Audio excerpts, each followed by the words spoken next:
I'm Danny Webster. I'm from Line Microsystems, and our talk today is about field-programmable digital and RF technologies driving innovative wireless networks. So I'm going to start off with a definition of what field-programmable RF is, and that will probably be the most traumatic part of my presentation. I will then go on and look at some of the more horrible bits of software-defined radio, and then go into some more details about our field-programmable RF technology, and also some of the competing technologies in that. So I do apologize for this slide. It is quite traumatic, but basically a field-programmable RF device is a fully fledged radio, so it will have things such as LNAs, it will have synthesizers, mixers, variable gain amplifiers, TX outputs, and so on, ADCs and DACs, a basic digital baseband. So it's really a sophisticated radio system.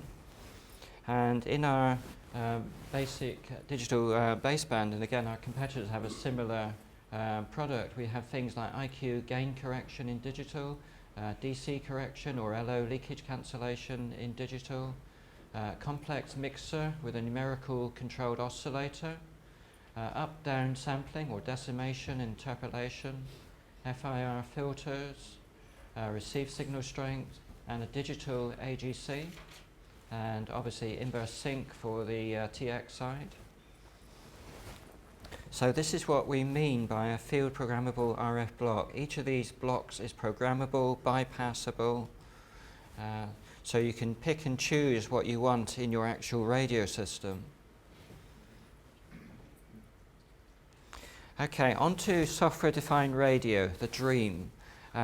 What we would like to do as a manufacturer is to walk into a room like this and say, what would you like to do today? And you would come up and say, I want to do GSM, I want to do Wi-Fi, Tetra, or whatever. And we would say, perfect, that's all fine. The reality, which sort of enters my inbox in the email, is rather more ugly, shall we say. Obviously, people want different types of digital connections. They want different types of modulations. They want different requirements, multi-channel, echo cancelling, predistortion, and so on. So they really throw the book at us. So we have to deal with that. But let's step back a bit and look at software-defined radio.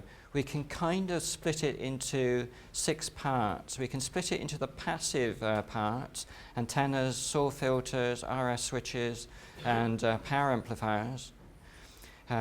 We then have the field-programmable RF transceiver part.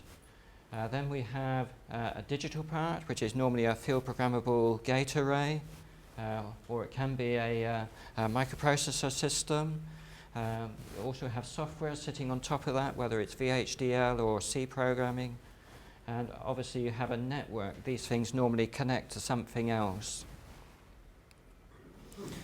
So you can identify sort of 2 extreme systems. You can look at a dongle-based system, which would have your passives, your field-programmable RF, a fairly powerful microprocessor, and then a huge stack of software. So I think many of you are familiar with GNU radio project that's going on. So this is this kind of system, really. You just plug in your dongle into your PC and you have your software-defined radio.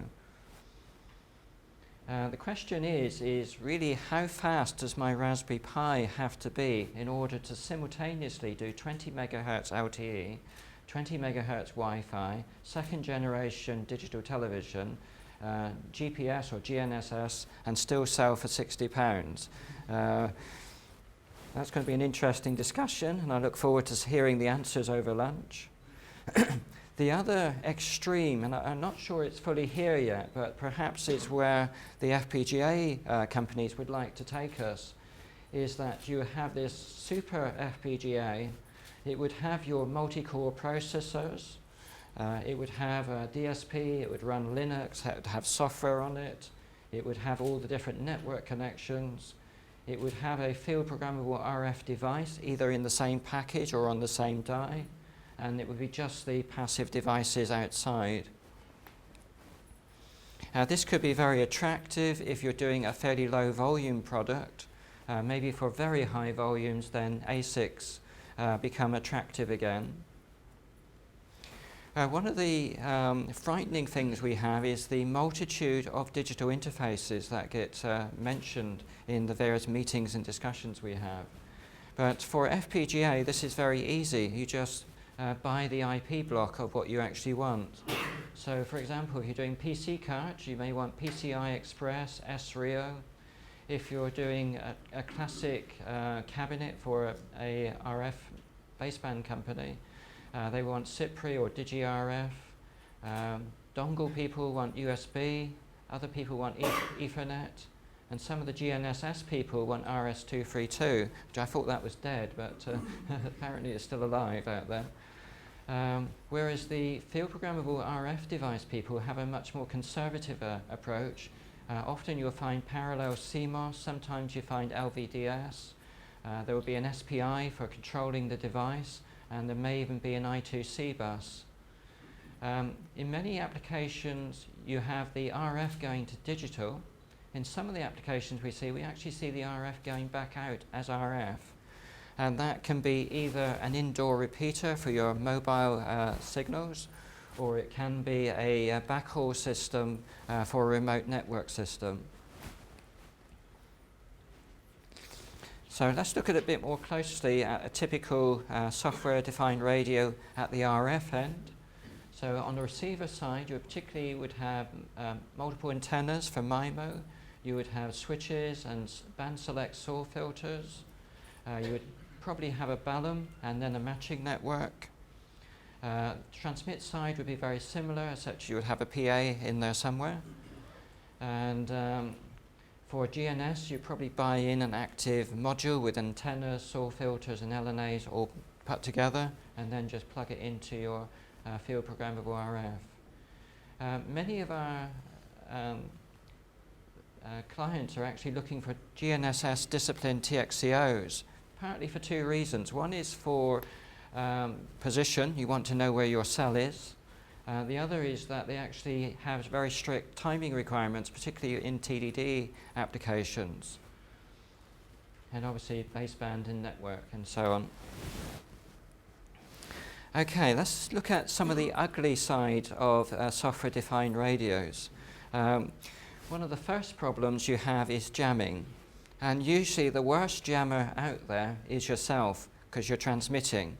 So if you're doing, for example, WCDMA, FDD system, you may typically have a plus 20 dBm modulated transmitter belting out at full volume its signal, while you're trying to receive a minus 115 dBm below the noise floor spread spectrum signal.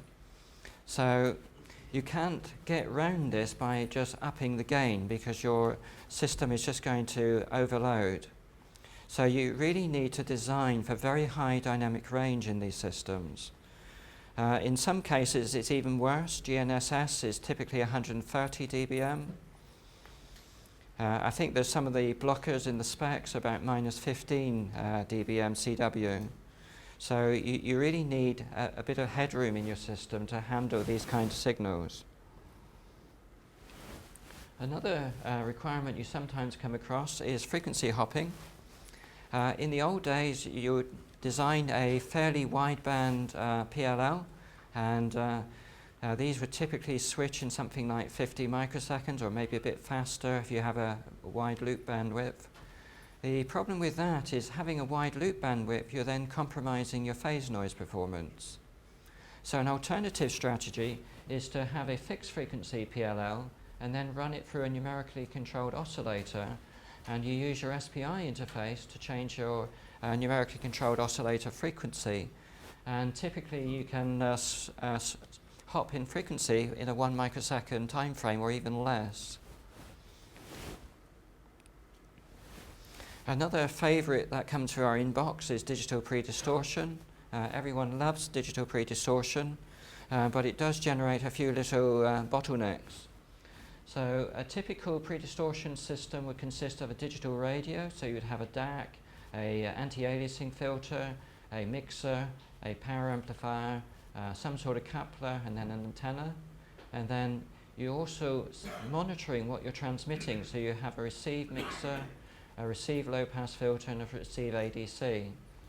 So if we look at a practical example, 20 megahertz LTE, so your IF band is 10 megahertz, but you also have to generate the adjacent channel and the next to adjacent channel. So you're suddenly looking at 50 megahertz of IF bandwidth. In order to satisfy Nyquist, you have to sample this at least 100 megasamples per second. So you now have a very high speed digital interface to your seemingly harmless software-defined radio. And another emerging requirement is second generation digital television. There's a number of high-capacity OFDM-based data links out there that are looking for something like 1024 QAM on their OFDM symbols. The problem with this is that you suddenly need very good phase noise performance in your synthesizers in order to achieve this. So you're looking at something like 1/4 of a degree integrated phase noise in order to achieve this sort of kind of performance. The effect is that phase noise spreads your, what you should have is a nice clean point in the middle of your circle there, which should be your modulation point.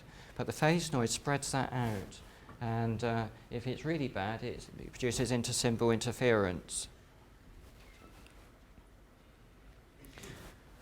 People are starting to talk about 5G now. One of the requirements is beam steering, which I think Ian was talking about earlier. In the old days, it was very simple. You go out to your shop and buy your MMIC, phase shifters and attenuators. You have 6 bits, and it'd be a band-specific solution. That was great. In software-defined radio, people want you to keep changing frequencies. So you either have to buy a bucket full of MMICs, or you can do it at baseband. If you do it at baseband, there's 2 options. One is to do it using a numerically controlled oscillator. You just change the phase with your SPI, and you can then steer your beam. This gives you greater accuracy in terms of beam forming because you have more bits available. But this only deals with a single subscriber. And what seems to be happening in 5G is they're looking at a multi-subscriber beam steering system. So if you imagine you're now doing your phase shifting and attenuation actually when you generate the OFDM symbol rather than after. So this is quite a different concept. So you can allocate a batch of your subcarriers to one subscriber. You can allocate another batch of your subcarriers to another subscriber and have independently steerable beams to each of your clients. Tremendous challenges associated with that. Particularly, many of these require a coherent phase front for these things to work. And there's a lot of calibration in order to actually make that work. Okay, now returning back to the safety of silicon radio again. A typical field-programmable radio would have programmable gain, as you would expect. Rather a lot of it because the diverse applications. And there's right places to put gain and wrong places to put gain. Basically, when you're doing a software-defined radio, you want to make your mixer as happy as possible and then leave it well alone. So that leads to a requirement where you need a very high gain range in your output power amplifier on your chip before you go to the main power amplifier, which will be on your PCB. So typically you're looking at something like 50 dB gain control. So you can cleanly ramp your signal up and ramp your signal back down again. Receiver is a little bit more forgiving. Obviously you don't want too much gain before your mixer, otherwise you overload your mixer. So typically you see about 30 dB of gain control in the LNAs, and then you would have 30 dB of gain control at the back end to align your signal to your ADC. Phase noise and synthesizers. Basically, there's two flavors really. There's frequency division duplexing, and for that you need two synthesizers. You need one for the RX and one for the TX, and arguably you need a third synthesizer for your baseband. The other situation is the single synthesizer mode for TDD. You really don't want to be switching on and off the TX and RX synthesizers when you're doing TDD. It takes time and it's inconvenient. So what you tend to do is you actually switch off one of the synthesizers and then supply the signal to each part of the chip. Typical phase noise requirements, we're getting about integrated phase noise of about half of a degree at 2.6 gigahertz, 0.2 at 1 gigahertz. Plateau region is about 90 to 100 dBc. Far out phase noise is about 160 dBc. You need that far out phase noise to handle your blockers so you don't lift up the system noise floor. We have programmable low-pass filters in field-programmable RF transceivers. Typically, this would cover something like 600 kilohertz right through to maybe 80 to 100 megahertz. Obviously, as you get higher frequencies, the parasitics of the transistors and the op-amps, etc., bite in, and it actually helps you. You get a sharper roll-off than you do with the lower frequency ones. One of the main things about a radio is actually optimizing dynamic range. So we have a graph here of RF gain, noise figure, and in-band third order intercept point. As you can see, if you go to a point here, you're getting the best intercept point behavior and the best noise figure simultaneously, and that's where you have your greatest dynamic range. Okay, I'd love to tell you that a field-programmable RF transceiver requires no calibration whatsoever, but that's not true. There's all sorts of things you need to calibrate. The obvious one is LO leakage. You also need to deal with things like image rejection. I think you get about 30 dB image rejection just switching it on, but most people want about 50 dBs.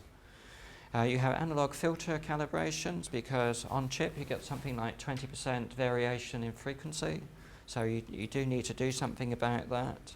And obviously your PLL needs some sort of locking algorithm if you're using things like switch cap tuning.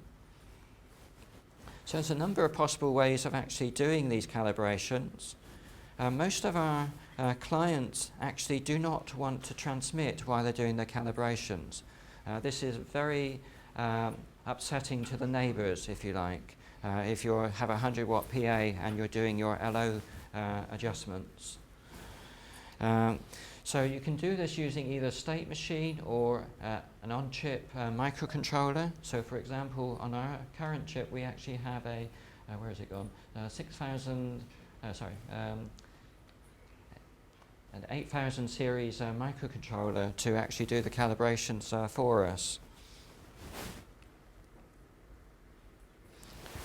Okay, very briefly, where do field-programmable RF transceivers go when they're living rather than when they die?